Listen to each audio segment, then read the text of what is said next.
Hello, friends. This is E. Giuliano. It is a Sunday.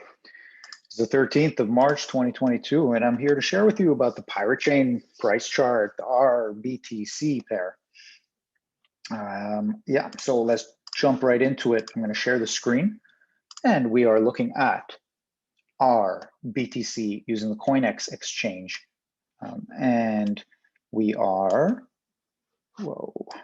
just going to narrow down our MACD so we can then widen it in view.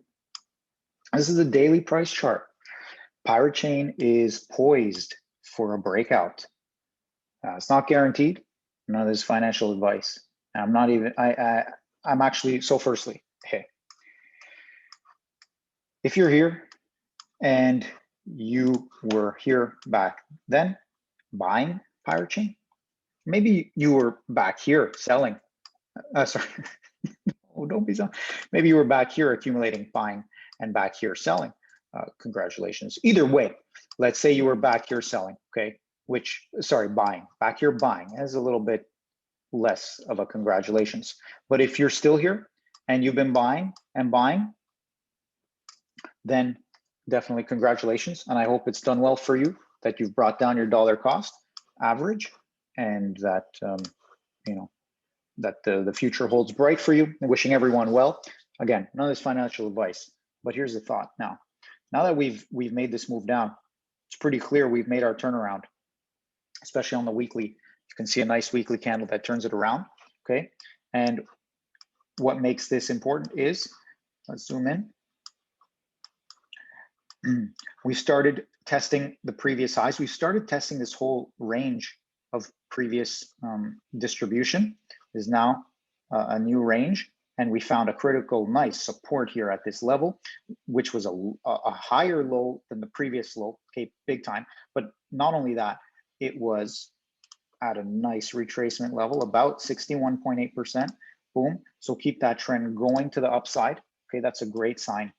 And now we've gone through the Ichimoku cloud on the other side of it.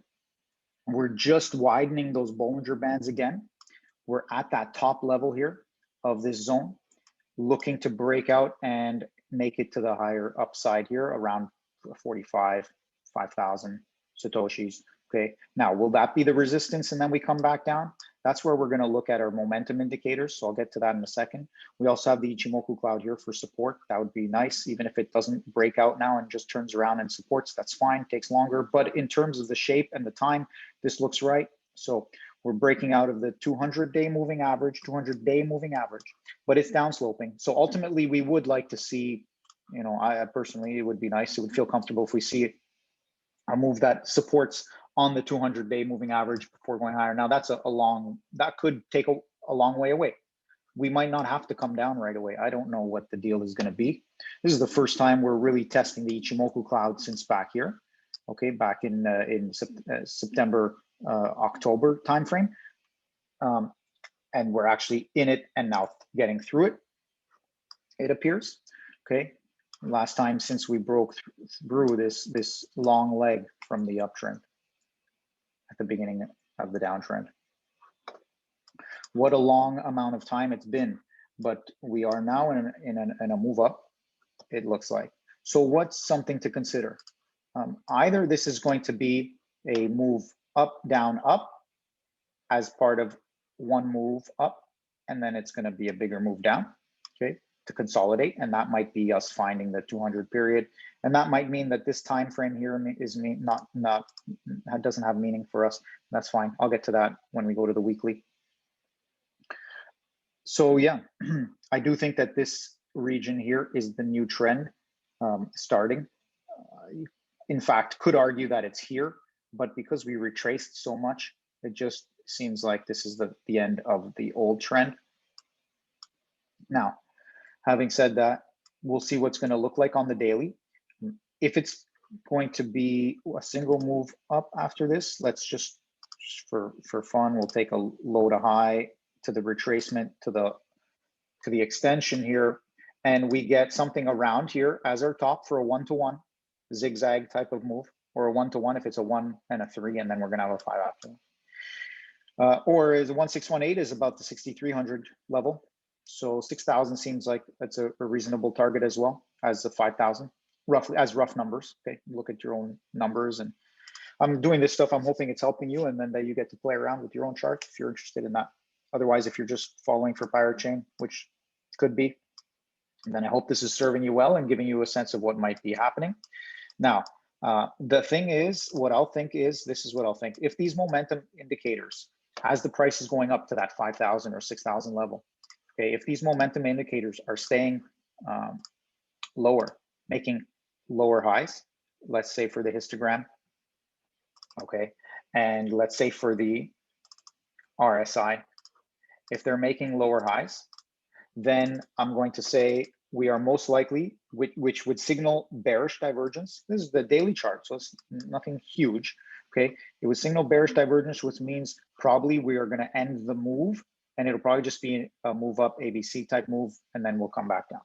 So what I'm really hoping to see is that this will not make a bearish divergence, although this one's decently high compared to what we've had previously.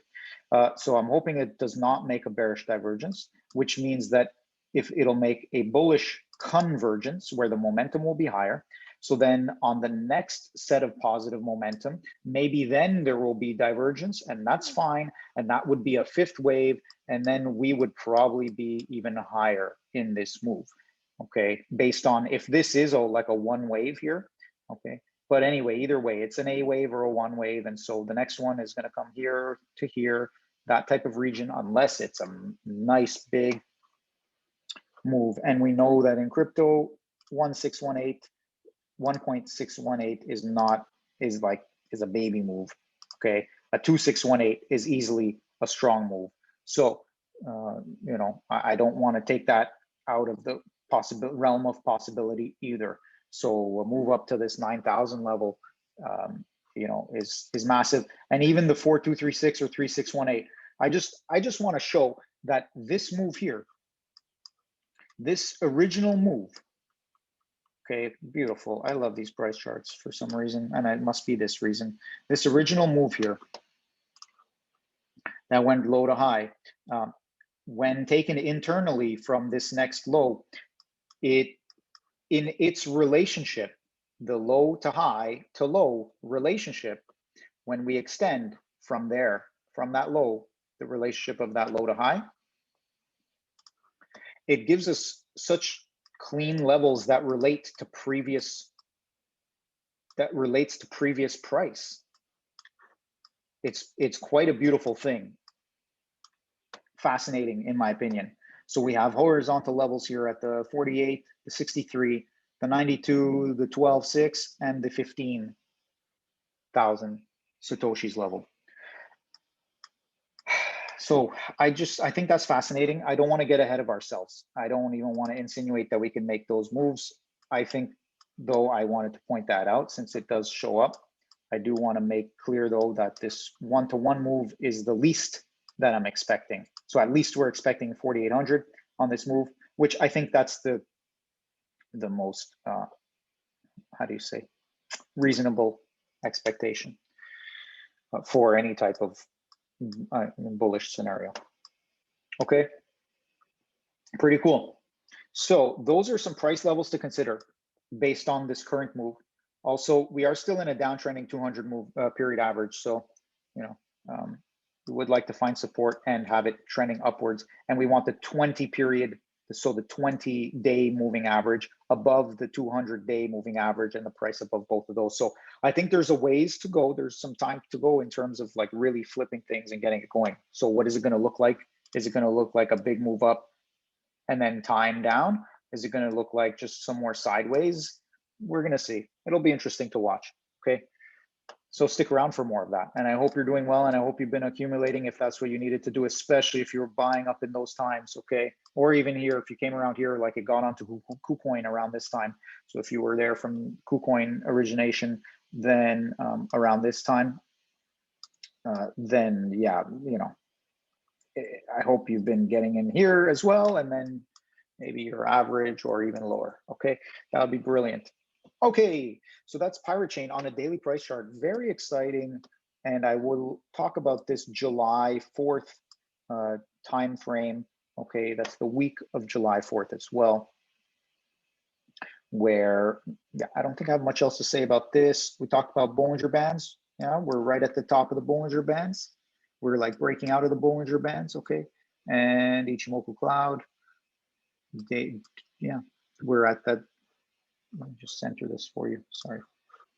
Last little roundup on this chart, okay? Last little roundup before we move to a bigger time frame. Okay, we're at the top of this range, important range. Looking to break through. We're already broken above this, but this is still today's candle, so it could close anywhere. We could be below this candle at the end of the day on a closing basis, and so that will show a bit more weakness. But anyway, we'll see what happens. Top of this range, above Ichimoku Cloud, so we could use that as support. We could find support at this 200-day if we need, but we're a little close to that.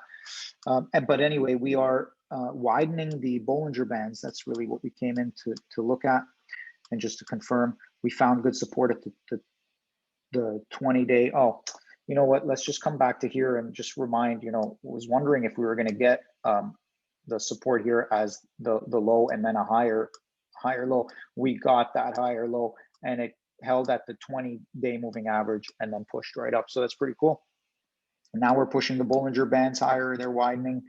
And so, yeah, this move could run. Okay, let's see on the next few days. This week will be an interesting week to watch. So, in speaking of which, okay, nope.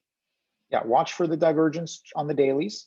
See if it, just watch the momentum indicators. See if there's divergence or not. See if it provides convergence where the price and the momentum indicator follow each other. Okay.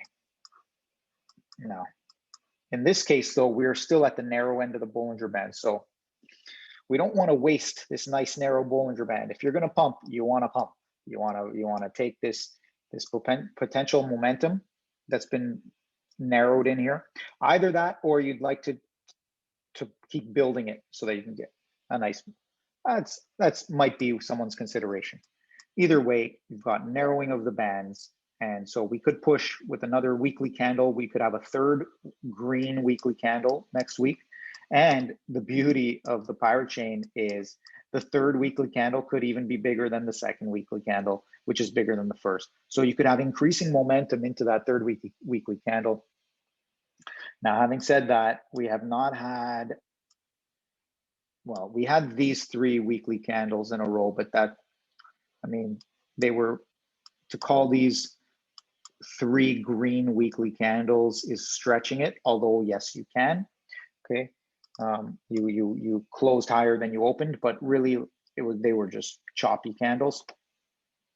And so the last time we really had 3 uptrending green candles here in a row was the previous pump. So yeah, we'll see what this ends up looking like. But a third green candle, we'll see. Yeah, you just based on the daily, similar kind of idea. This thing is going to take a bit of time. Okay, either that or it's going to actually pump hard starting now, and it's going to pump hard. I'm not trying. There's no FOMO. Okay, none of this financial advice. I have no idea what's going to happen here. But if we are connecting an A wave up to a B wave down to a C wave up in some form of a flat pattern, then we'd be looking at a type of impulsive move that at least would retrace. Come on, we'd be looking for, so this is the flat channel. So a solid retrace would bring us all the way up to a higher high because we made a higher low. Okay, if we were going like a 1-to-1 retrace with the A wave. But if we're just retracing the B wave, I haven't done this before. Yeah, that would even be more than 1-to-1, right? So that'd be a strong C wave. Anyway, I don't know if this is the case, all right? But what I want to recognize is if it is, if this move up and this move down are connected in a pattern with a third wave, okay, that will be connected, that's coming next. Then in that case, there's the time frame of the 4th of July, okay, wouldn't that be wonderful, is that we could be reaching significant levels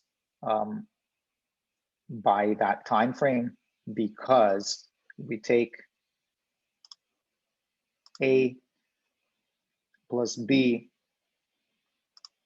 So I'm ending it here, where at the beginning of Feb, you get this nice big week of movement. So then we connect, we compare, and oops, you get this week or the next week, whichever, however you want to parse it out there, is this beginning of July timeframe is a time where you would be seeing the end of this move. If you can, let's say, add up A plus B divided by 2, so that you have some sort of mix, not as straightforward and direct as this 3-week move up, and not as long and drawn out as this, what it was like 40 weeks. I'm going to start from when it started coming down, which is also the same week it was going up to its highs, and I'll stop where it ended before the big move up, and that's, yeah, 41 weeks. So 41 weeks compared to 3 weeks, 3 weeks up, 41 weeks down, some sort of mix in between would give us, that's 22 weeks. So within 22 weeks, we should know what's happening. I mean, that's obvious, but yeah, it's an interesting place that we are in the power chain price chart. So I'm so glad that you're here watching the video, and I hope it's bringing you some sort of value that you can take from this. We really are at a significant level, and looking forward to see where this goes.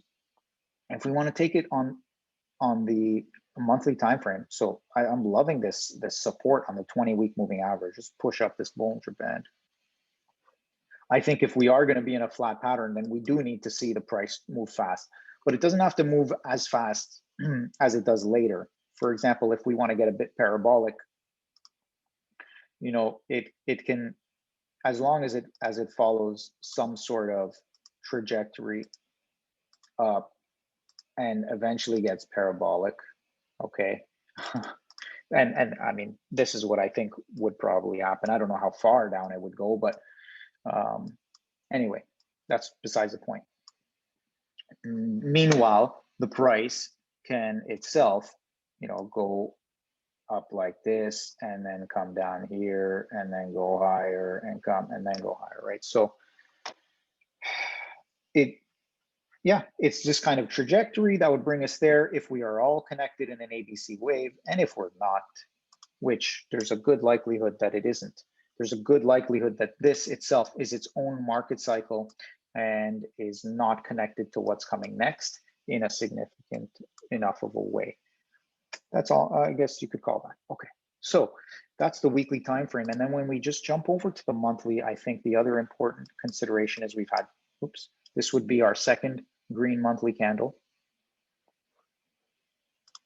And not only that, you know, there's a significant relationship here with the 20-month moving average. We're below it and we're finding it as potential resistance. So is the candle just going to break above and close there?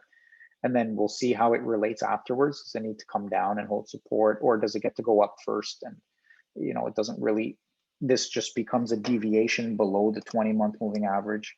And it doesn't really come into play in a significant way. The price goes back up here. We'll see. But either way, yeah, this whole deal looks pretty good for the power chain. I think these levels here, this is definitely a level to look for on the monthly, because you have this nice big candle move and nothing in between. So that's, yeah, that's similar to the levels we were looking at before. That's your next kind of zone, right? So power chain, interesting, very interesting, and I'll be back for more.